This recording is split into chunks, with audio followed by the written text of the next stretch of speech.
welcome back to the show. Thank you for coming back on. Yeah, thanks for having me I'm going to again. go back a little bit from last year and Okay. capture what we missed. Okay? Okay.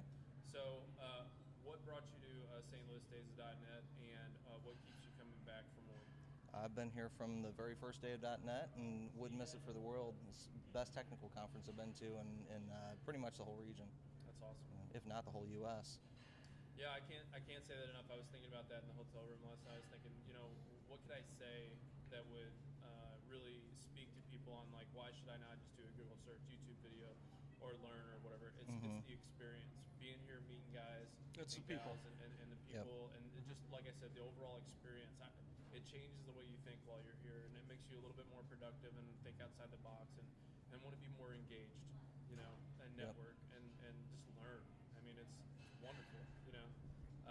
So that's what it is for me. But we asked you last year, so what got you in the technology and the space and all that? So I've been in the tech space since as long as I can remember. No different from the usual technology story. As soon as I could reach a keyboard, I was programming, and awesome. been loving to do it ever since. Yeah, that's awesome. So what brought you to Oakwood? So about 2.5 years ago, I left the startup space, sold off my prior company called Hypervise that worked with startups and venture capitals, and was lured over to help breathe some new life into a really exciting, really creative app dev team. Oh, that's And- like the cool outsider that comes in. Oh, absolutely. Yeah. I've proven over time that I'm not all that cool, but I think you are. So that's all that matters. no, much appreciated. So you came in and you were able to do cool and exciting things, and you're continuing to do that now. Oh, absolutely. Yeah, every year the new challenges that these guys take on just get more and more amazing. When I first met the team, web development and APIs and back-end stuff, they're all really great at it. But every year we found newer, more exciting projects. The last 2 years we've taken lead in the cloud space and really started to drive that time to market delivery and new dev test stuff, and just getting faster and faster at the delivery process. And it's the environment, right? Like that team environment Rick was talking about, and just it's a solid. You're like you're working as a unit. There's nothing better than that. Gus, chime in here, man. You're doing a great job. Why should I step on your toes? Why'd you ruin it with me? Yeah, why are you bringing me into this? I'm just sitting here. I'm trying to do my job. You just told me to sit here. Right. So sorry. So so let's talk about it. I mean, because the hot thing. Let's try not to get too kind of crazy with it. But is mobility is the cloud and how the hybrid solution, right? On-prem. Cloud solutions, hybrid, or whatever the case may be, is what has that been like for you and the company? So it's much like any technology. The difference between cloud, on-prem, mobility really doesn't mean a whole lot to us.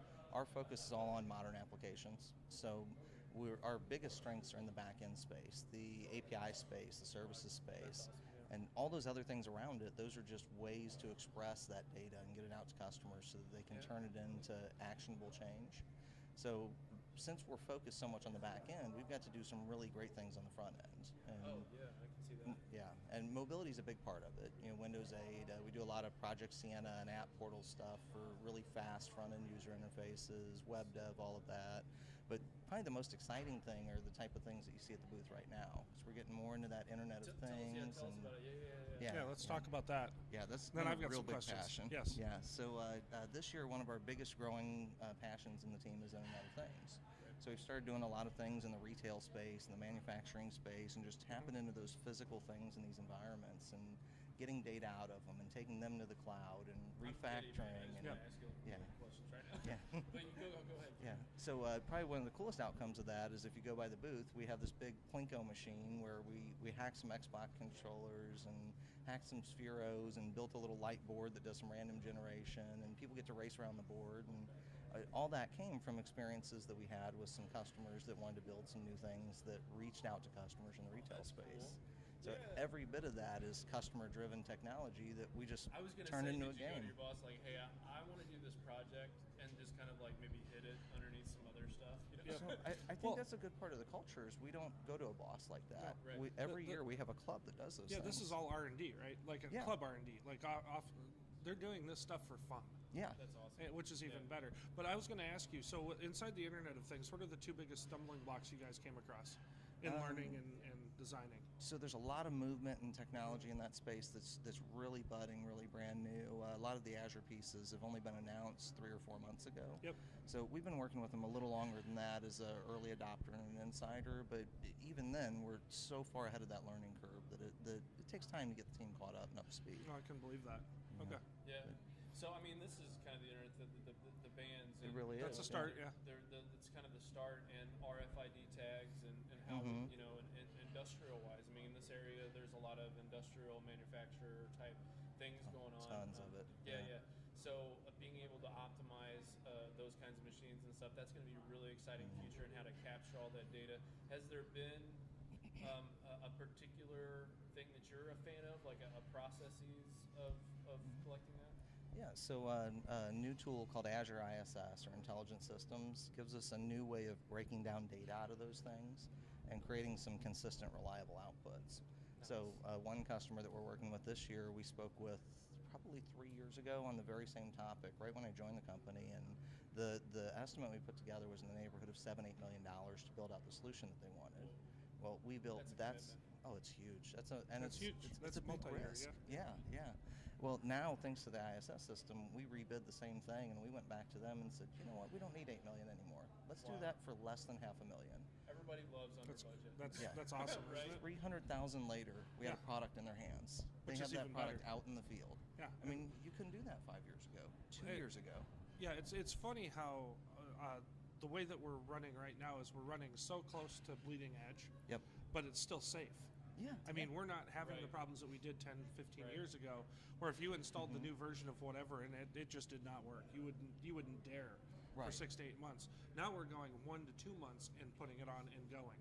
Well, that's Which- like the yeah. the shutting down this side Yep. of the servers and then update. You know. Well, and no, updating this yeah, and even then that, moving even things over. versioning. Like, Right.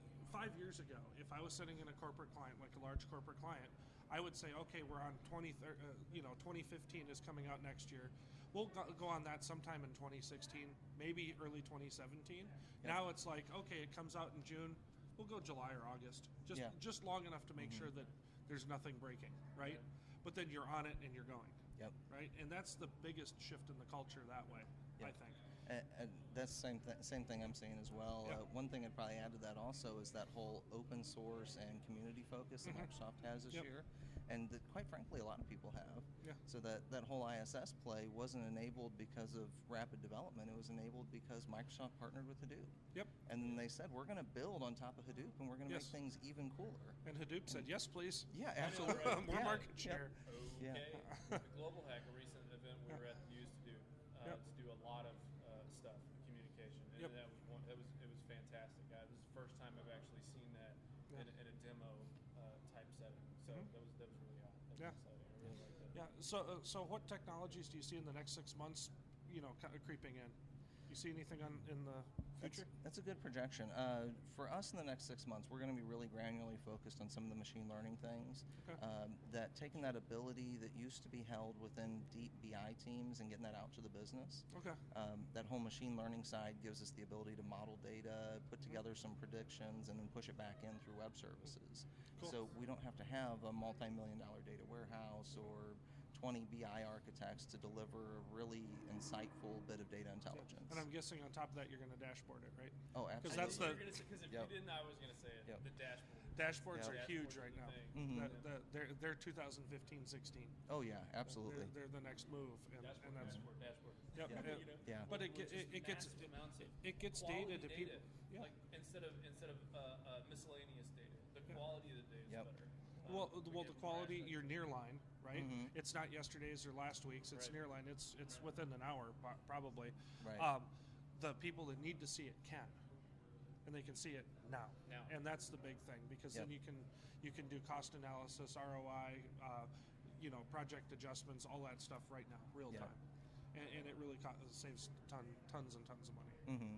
Yeah, and we're seeing the same thing on our team as well, that because of those new tools, that barrier between app dev and BI it's almost gone. Those two Yeah. teams are now starting to come Well, together on app dev projects. BI and the whole other side, the server space is shutting down too with Yeah. DevOps, right? Yeah. So now we're shifting into one. We still need the teams, but it's just getting more streamlined and cohesive, which is really nice. Yeah, and we've actually incorporated that same thing into our mission statement. Cool. Our mission as a company is to take that human capital and that financial capital and drive more innovation than ever out of it. Perfect. And we're doing that because of all these new technologies and our other passion as a team, which is continuous delivery.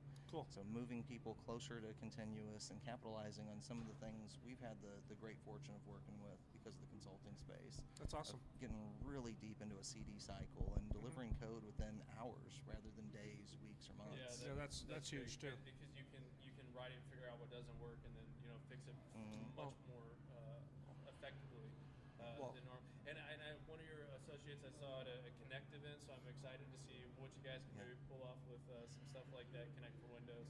I mean, that's a lot of possibility there. Oh yeah, we're working on a especially- huge V2 product in the retail space that builds on Connect right now to capture data around inventory and around the generic shopper in front of a store shelf and help them make better decisions. Right. It's like where their hands and where and all that. That's That's some cool stuff. Yeah. Well, and I'm going to just interject one last thing is the CI/CD space, right? So continuous integration, continuous delivery, huge change in the last 4 years. Oh, I mean, it went from non-existent to being able to push a button and refresh your website in a minute and a half. Yeah, 5 years ago, I was ecstatic when we learned MS Build and could actually just build script and push it to a dev platform. Visual Studio Team Foundation Server 2005 or 8. At that Oh point. yeah. Yep. That was no offense, Microsoft, but that was the crappiest product I've ever seen. Yes, it was really bad. But now that we've gotten to 2012, even 2010 had some significant improvements. Huge improvements. 13 is just light and day difference. Yep. And that was actually one of our biggest things that we did at the event this year was a full day pre-compiler on just continuous delivery and moving closer to continuous. And you need to do that. That's something that everybody needs. Yeah. So. Yeah, I'll have to get maybe a one-on-one demo or something. Oh, anyways, definitely. come on the show and talk about it on Codecast. Definitely. Yeah, Absolutely. definitely. Well, we can't thank you enough for taking out the time. Brian Blanchard from Oakwood, we really appreciate you coming on the show again and not being the elusive vampire or whatever, where you don't show up or not recording.